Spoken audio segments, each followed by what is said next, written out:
श्रीमद्भागवत गीता में श्री कृष्ण कहते हैं, अच्छे लोगों के साथ हमेशा बुरा क्यों होता है। एक बार जरूर पढ़े, इस कथा को पढ़ने से आपके दुखों का निवारण।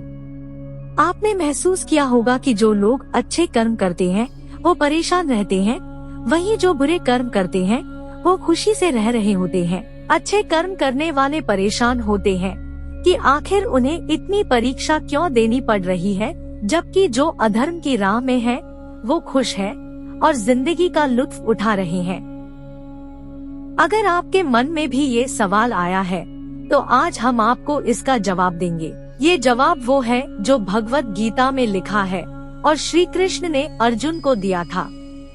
एक बार की बात है, अर्जुन भगवान श्री कृष्ण के समीप आकर कहा कि वो दुविधा में है और इसका जवाब वो श्री कृष्ण से चाहते हैं। श्री कृष्ण ने पूछा कि क्या सवाल है। अर्जुन ने कहा, मुझे ये जानना है कि अच्छे लोगों के साथ हमेशा बुरा ही क्यों होता है, वहीं बुरे लोग खुशहाल दिखते हैं। अर्जुन के मुंह से ऐसी बातें सुनकर श्री कृष्ण मुस्कुराए और कहा, मनुष्य जैसा सोचता है और महसूस करता है वैसा कुछ नहीं होता है, बल्कि अज्ञानता की वजह से वो सच्चाई नहीं समझ पाता है। अर्जुन उनकी ये बात समझ नहीं पाए। इसके बाद श्री कृष्ण ने क्या कहा वो जानते हैं। श्री कृष्ण ने अर्जुन से कहा, पार्थ मैं तुम्हें एक कथा सुनाता हूँ, उसे सुनकर तुम समझ जाओगे कि हर प्राणी को उसके कर्म के हिसाब से ही फल मिलता है। प्रकृति हर किसी को अपनी राह चुनने का मौका देती है। अब वो मनुष्य की इच्छा पर निर्भर करता है कि उसे धर्म की राह चुननी है या अधर्म की। कथा शुरू करते हुए श्री कृष्ण ने कहा, एक नगर में दो पुरुष रहा करते थे। एक पुरुष व्यापारी था जिसके जीवन में धर्म की बहुत महत्ता थी। वो पूजा पाठ में यकीन रखता था। वो हर रोज मंदिर जाता था और दान धर्म भी करता था और हर रोज भगवान की पूजा करता था। वहीं दूसरा पुरुष बिल्कुल विपरीत था। वो हर रोज मंदिर तो जाता था लेकिन पूजा करने नहीं, बल्कि मंदिर के बाहर से जूते चप्पल चुराने। उसे दान और धर्म से कोई लेना देना नहीं था। समय बीतता गया और एक दिन बहुत जोर की बारिश हो रही थी। इस वजह से मंदिर में पुजारी के अलावा कोई नहीं था। ये बात जब दूसरे पुरुष को पता चली तो उसने कहा कि ये सही मौका है मंदिर का धन चुराने का। पंडित से नजर बचाकर उसने मंदिर का सारा धन चुरा लिया। उसी समय धर्म कर्म में विश्वास रखने वाला व्यक्ति भी मंदिर पहुंचा। दुर्भाग्य से मंदिर के पुजारी ने उसे ही चोर समझ लिया और चिल्लाने लगे।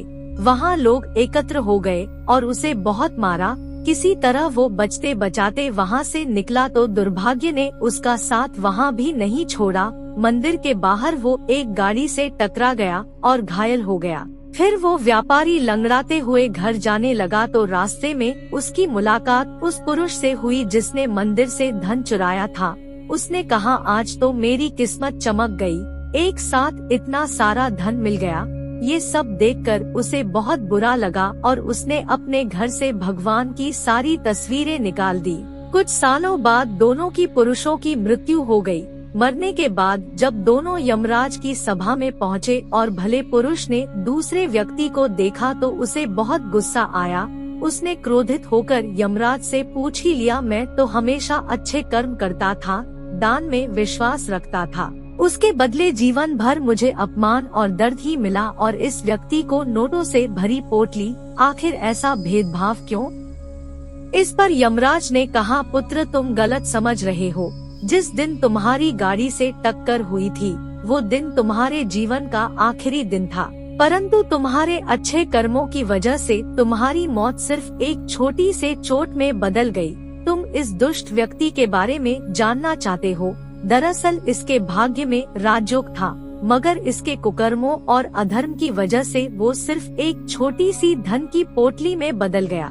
कथा सुनाने के बाद श्री कृष्ण अर्जुन से कहते हैं, पार्थ क्या अब तुम्हें तुम्हारे सवाल का जवाब मिल गया। ऐसा सोचना कि भगवान तुम्हारे कर्मों को नजरअंदाज कर रहे हैं, ये बिल्कुल भी सत्य नहीं है। भगवान हमें कब क्या किस रूप में दे रहा है मनुष्य को समझ में नहीं आता है, मगर आप अच्छे कर्म करते रहें तो भगवान की कृपा हमेशा बनी रहती है। इसलिए अपने अच्छे कर्मों को बदलना नहीं चाहिए, क्योंकि उसका फल हमें इसी जीवन में मिलता है। इसलिए मनुष्य का फर्ज है कि वो हमेशा अच्छे कर्म करते रहें, क्योंकि श्री कृष्ण ने गीता में भी बताया है कि किसी के द्वारा किया गया कर्म बेकार नहीं जाता है, चाहे वो अच्छा हो या बुरा। कमेंट में जय श्री कृष्णा जरूर लिखिए। दोस्तों, इस तरह के वीडियो देखने के लिए चैनल को सब्सक्राइब व वीडियो को लाइक शेयर करना बिल्कुल ना भूले। वीडियो देखने के लिए